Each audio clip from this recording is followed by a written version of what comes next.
वसा जनसेवेचा। ग्राम भागातील रस्ते आणि पुलांच्या दुर्व्यवस्थेकडे लोकप्रतिनिधी व प्रशासनाचे होणारे दुर्लक्ष आता प्रवाशांच्या जीवावर बेतू लागले आहे। जानेफळ जवळील पारडीघुटी येथील नाल्यावरील पुलाला मोठे भगदड पडले असून या ठिकाणी कधीही मोठी दुर्घटना होण्याची शक्यता निर्माण झाली आहे।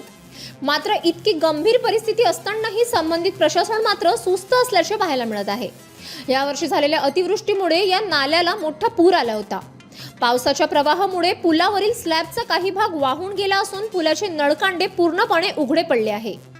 पुलाच्या मधोमध पडलेल्या या मोठ्या भगदाडामुळे वाहनधारकांना जीव मुठीत धरून प्रवास करावा लागत आहे। रात्रीच्या वेळी तर या ठिकाणी भीषण अपघात होण्याची दाट शक्यता आहे। ग्रामीण भागातील जनतेच्या सोयी सुविधांकडे लोकप्रतिनिधी आणि प्रशासकीय अधिकारी जाणीवपूर्वक दुर्लक्ष करत असल्याचा आरोप स्थानिक नागरिकांनी केला आहे। प्रशासन एखाद्या मोठ्या बडीची वाट पाहत आहे का असा संतप्त सवाल ग्रामस्थ विचारत आहेत। तातडीने दुरुस्ती करण्याची मागणी। पारडीघुटी परिसरातील शेतकरी आणि ग्रामस्थांसाठी हा मुख्य रस्ता आहे।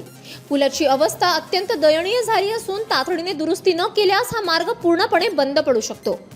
प्रशासनाने याकडे गांभीर्याने लक्ष देऊन पुलाचे काम त्वरित पूर्ण करावे, अन्यथा तीव्र आंदोलन छेडण्याचा इशारा परिसरातील नागरिकांनी दिला आहे। City news. बातम्या व जाहिरातीकरिता संपर्क मोबाईल क्रमांक 9822 72 0784।